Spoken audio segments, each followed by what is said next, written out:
자, 오늘 너무 기쁘고 행복한 성탄인데, 근데 성탄을 맞이해서 제가 여러분들에게 드릴 질문이 하나 있습니다.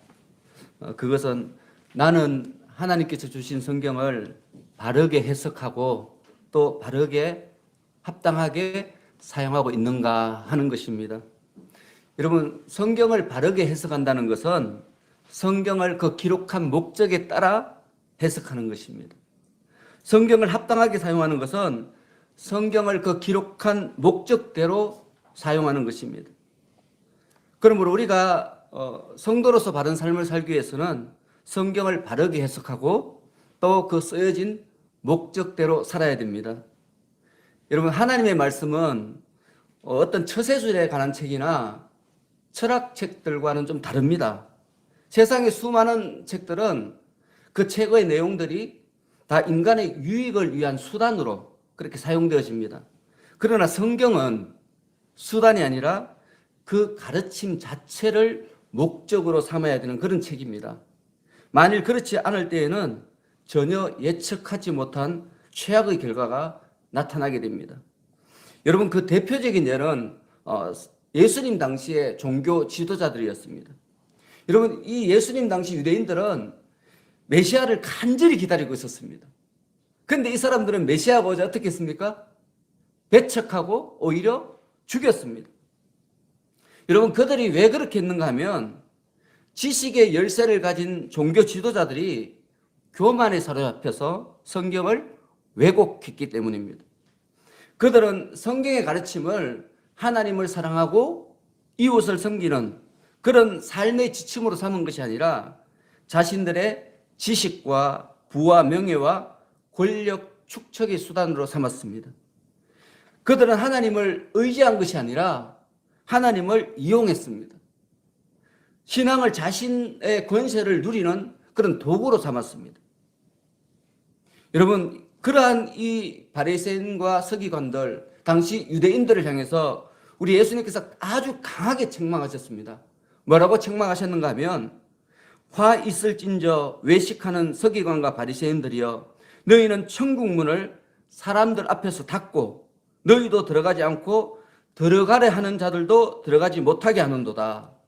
화 있을진저 외식하는 서기관과 바리새인들이여, 너희는 교인 한 사람을 얻기 위하여 바다와 육지를 두루 다니며 생기며 너희보다 배나 더 지옥 자식이 되게 하는도다. 이렇게 책망하셨습니다.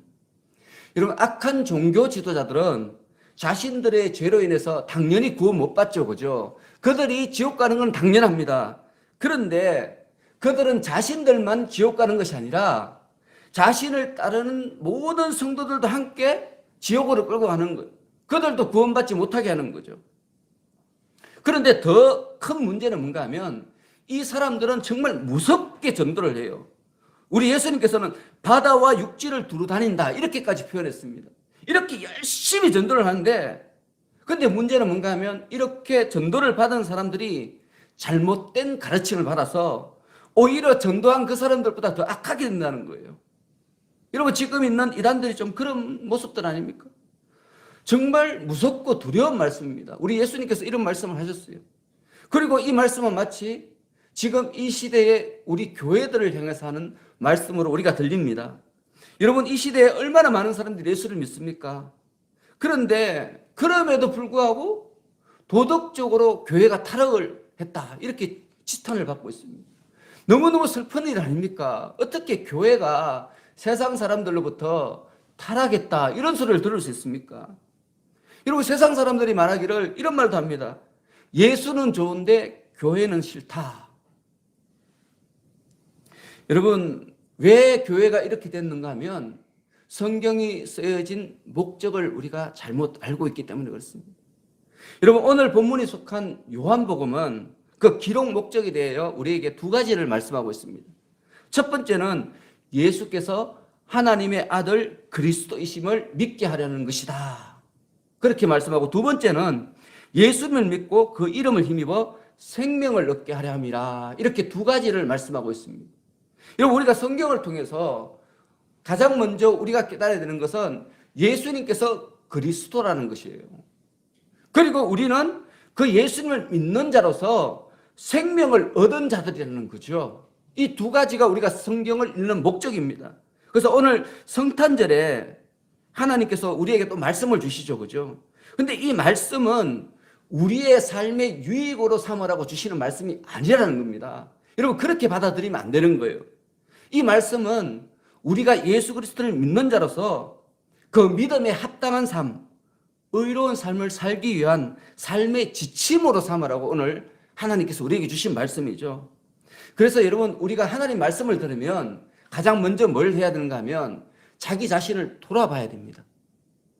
내 자신을 돌아보고 내가 잘하고 있는 것이면 하나님, 여기에 하나님의 지혜를 더하여 주셔서 더 잘 섬기게 하여 주시옵소서. 우리가 그렇게 기도하고, 혹시 내가 잘 못하고 있다면 회개하고 돌이켜야 되는 거죠. 오늘 주신 말씀을 기준으로 할 때, 내가 하나님의 말씀대로 살지 못하는구나, 그렇게 생각되면 지금껏 내가 살아온 삶을 돌이켜야 되는 것입니다. 그를 통해서 우리 삶이 하나님 보시기에 합당한 삶이고, 또 우리 이웃들이 볼 때는 참 좋은 이웃이구나 하는 칭찬을 받는 그런 삶을 살아야 되는 것이죠. 그래서 오늘 말씀을 통해서 하나님을 사랑하고 우리 이웃들에게 좋은 이웃이 되는 여러분들이 되시기를 축원합니다. 자, 여러분, 본문을 살펴보면 먼저 1절에 태초에 말씀이 계시니라 이렇게 말씀합니다. 그리고 여러분, 오늘 1절은 안 했지만 14절에 보시면 말씀이 육신이 되어 우리 가운데 거하심에 이렇게 또 말씀합니다. 자, 그렇기 때문에 여기에서의 말씀은 곧 누구세요? 예수님이에요. 그렇죠? 예수님. 그래서 태초에 말씀이 계신다, 이 말씀은 곧 태초에 예수님께서 계셨다, 이 말씀이 되는 거죠. 이해가 되시죠? 그죠? 자, 그런데 여러분, 태초 하면 뭐가 생각납니까? 태초.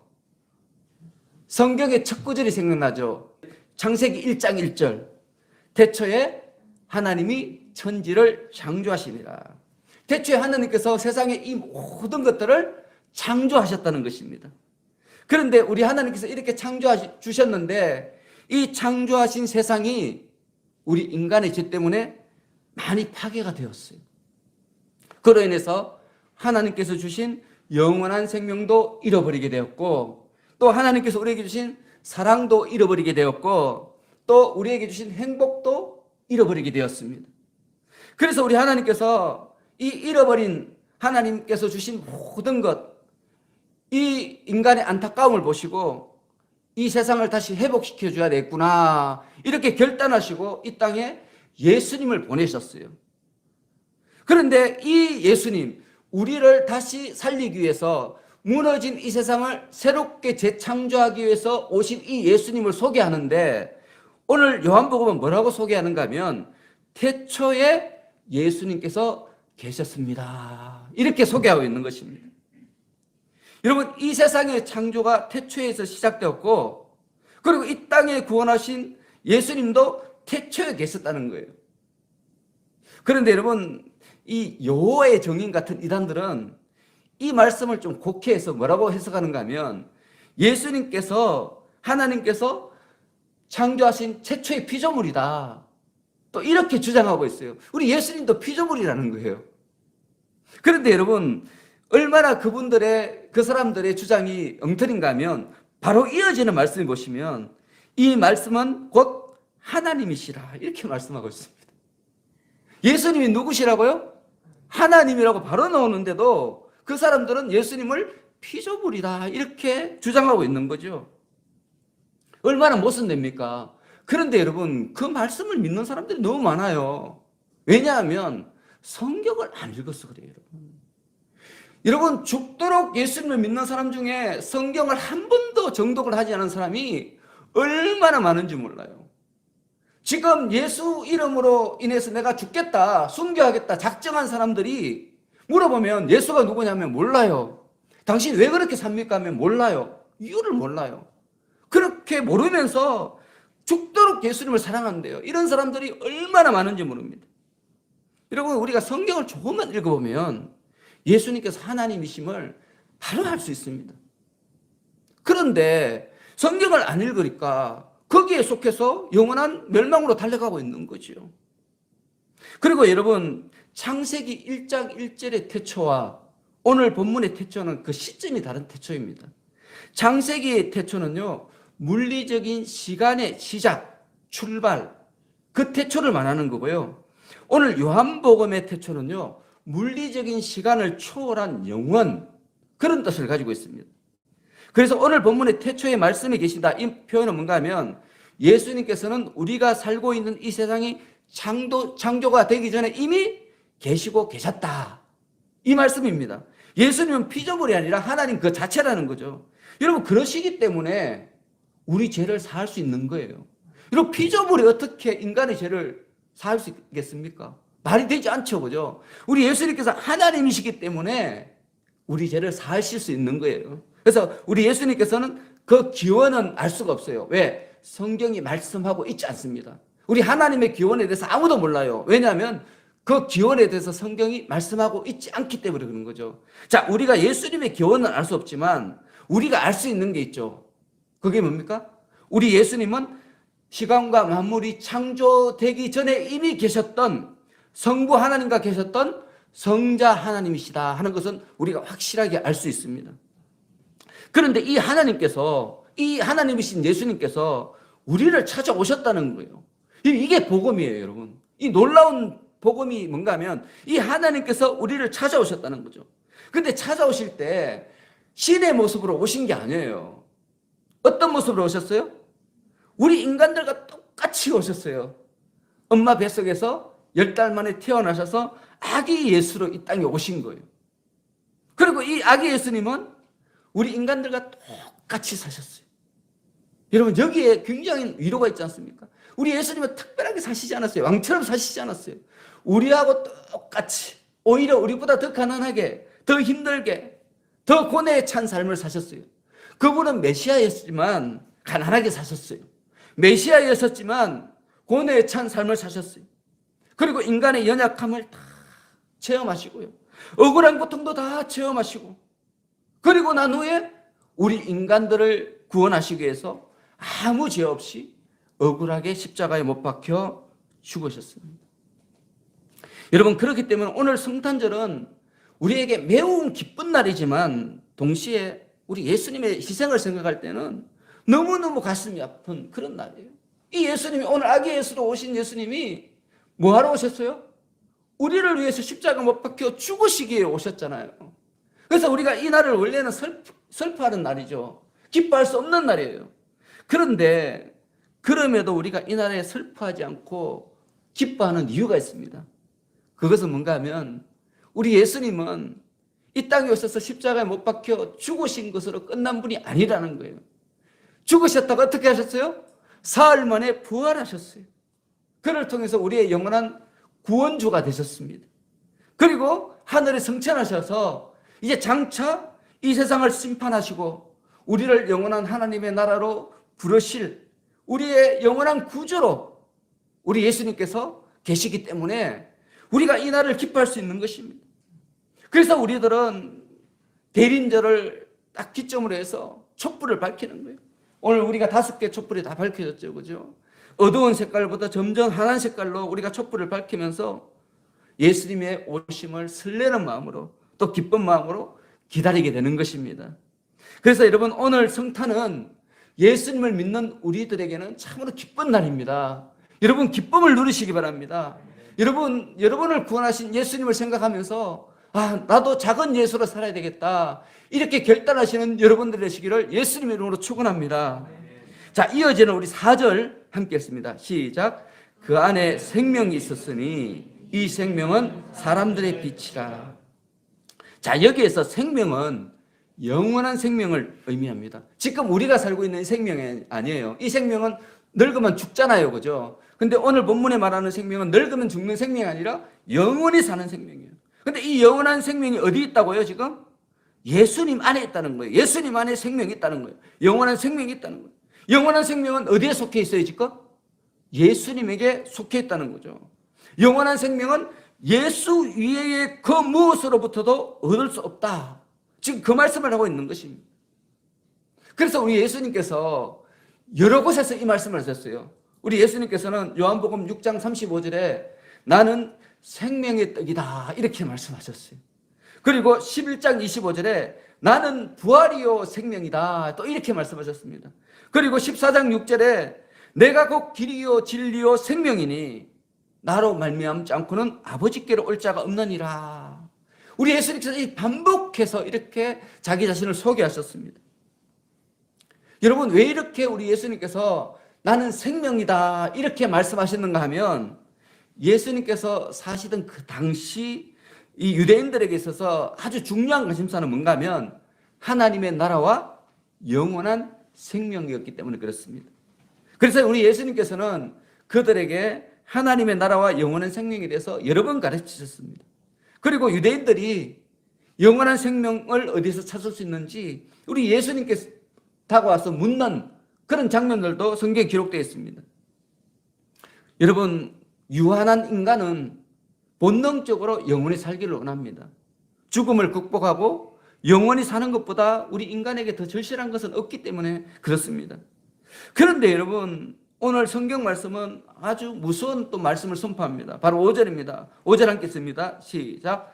빛이 어둠에 비치되 어두움이 깨닫지 못하더라. 영원한 생명이신 우리 예수님을 지금 오늘 성경은 무엇으로 비유합니까? 빛으로 비유합니다. 왜 이렇게 빛으로 우리 예수님을 비유하는가 하면 이 세상이 죄로 인해서 어두워졌기 때문인 거죠.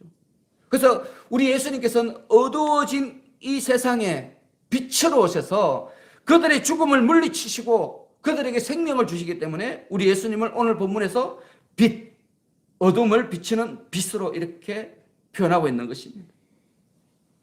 여러분, 어느 때이든지 그 시대의 영적인 상태는 당시 종교 지도자들을 보면 알 수 있습니다.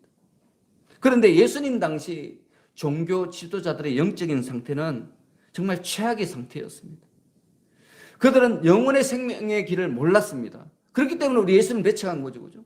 근데 영원한 생명의 길을 모르는 사람들이 영원한 생명의 길을 찾는 사람들을 인도하고 있었어요. 그게 바로 그 당시의 모습이에요. 그러니까 이 모습은 맹인이 맹인을 인도하는 그런 꼴이 되는 것입니다. 여러분, 영원한 생명은 어디 있습니까? 오직 예수님 안에만 있습니다. 여러분, 이건 진리입니다. 그렇기 때문에 여러분, 예수님을 알지 못하는 사람, 예수님을 배척하는 사람, 자신 안에 예수님을 모시고 있지 않은 사람은 영원한 생명이 없어요, 여러분. 영원한 생명이 무엇인지 깨닫지도 알지도 못하는 거죠. 우리 하나님께서 우리 인간에게 영원한 생명을 주셨어요. 근데 그 영원한 생명은 그 아들이신 예수 그리스도 안에 넣어서 주셨어요. 그래서 아들이 없는 자에게는 영원한 생명이 없는 것이요. 그런데 여러분, 앞에서도 제가 언급해 드렸지만 유대 종교 지도자들은 탐욕에 빠져서 성경 말씀을 잘못 해석하고 있었습니다. 그래서 예수님을 가까이 만났으면서도 알아보지 못하고 도리어 배척하게 된 것이죠. 여러분, 예수님을 가장 가까이 만났으면서도 그들은 구원받을 최고의 기회를 상실하게 된 거예요. 그런데 여러분, 그로부터 2000년이 지난 오늘 예수님께서 탄생하신 이 성탄의 날에 또 하나님께서 지금 우리에게 이 말씀을 주시는 거죠. 왜 이 말씀을 주시겠습니까? 그때와 지금이 다름이 없다는 거예요. 그걸 아셔야 됩니다. 빛이 어둠에 비치되 어둠이 깨닫지 못하더라. 여러분, 이 말씀이 선포된 지 무려 2000년이 지났습니다. 2000년 동안 수많은 우리 믿음의 사람들이 이 말씀을 전했습니다. 그런데 2000년이 지나도록 전했지만 아직도 이 말씀을 믿지 않는 사람들이 너무 많은 거죠. 이 말씀을 믿지 않고 여전히 하나님을 대적하고 우리 예수님의 복음을 비웃고 하나님의 교회를 향하여 손가락질하는 사람들이 너무너무 많기 때문에 오늘 성탄절에 하나님께서 우리에게 말씀하시는 거예요. 빛이 어둠에 비치되 어둠이 깨닫지 못하더라. 여러분, 그러하기에 우리들도 우리 믿음의 선배들이 그랬던 것처럼 복음을 전하는 일을 계속해야 됩니다. 용기를 내야 돼요. 그리고 진리의 복음을 전해야 됩니다. 여러분, 우리는 어둠에 속한 사람들에게 빛을 전하는 사명을 받은 사람들입니다. 그 사명을 우리 하나님께서 우리에게 주시려고 우리들을 어둠에서 먼저 건져내신 거예요. 그리고 우리 하나님께서는 성경 말씀을 통해서 우리에게 두 가지를 말씀하셨어요. 너희들이 빛이 될 수 있는 방법이 두 가지가 있다 이렇게 말씀하셨습니다. 그 첫 번째는 뭔가 하면 하나님을 사랑하는 거예요. 하나님을 사랑. 두 번째는 착한 행실로서 이웃을 사랑하는 거예요. 복음은 너무 간단합니다, 여러분. 하나님을 사랑하고 그 하나님을 사랑하는 그 사랑을 가지고 네 이웃을 사랑하는 거예요, 여러분. 그래서 우리 하나님께서 교회를 허락하여 주셨어요. 그리고 더 작은 교회인 가정을 허락하여 주셨어요. 그리고 더 작은 교회인 우리 자신을 허락하여 주신 거예요. 여러분, 우리가 빛에 속한 사람이라면 먼저는 나 자신을 사랑해야 되는 거죠. 그리고 내 가족들을 사랑해야 되는 거예요. 그리고 우리 교회를 사랑해야 되는 거예요. 그를 통해서 이 세상에 빛과 소금으로서의 역할을 감당해야 되는 거죠. 그것이 바로 우리를 부르신 목적이라는 것입니다. 그래서 여러분, 오늘 성탄을 맞이해서 먼저는 여러분 자신이 하나님의 영광의 빛이 되시기 바랍니다. 그리고 그 빛을 이웃들에게 전하시는 여러분들 되시기 바랍니다. 여러분, 우리 모두에게 공통적으로 주어진 하나님의 사명은 어두운 세상에 빛이 되는 것입니다. 그래서 오늘 성탄을 맞이하여 예수님의 사랑으로 이 사명을 더욱더 굳게 붙드시는 여러분들이 되시기를 예수 그리스도 이름으로 축원합니다. 자, 기도하겠습니다. 하나님 아버지, 매년 맞이하는 성탄절이지만 올해는 더욱 우리의 가슴 깊은 곳에서 아기 예수님을 기다리고 있음을 고백합니다. 유례없던 코로나 재앙으로 인해서 사람들의 삶이 제한되고 아름다운 교제가 끊어지고 개인주의가 더욱 팽배해진 때에 아기 예수님의 사랑과 구원의 은혜를 가슴 깊이 품는 저희들 되게 하여 주옵소서. 그를 통해 하나님의 사랑이 이 땅 가운데 가득 차기까지 사명의 길, 생명의 길을 달려가는 저희들이 되게 하여 주옵소서. 예수님의 이름으로 기도하옵나이다. 아멘.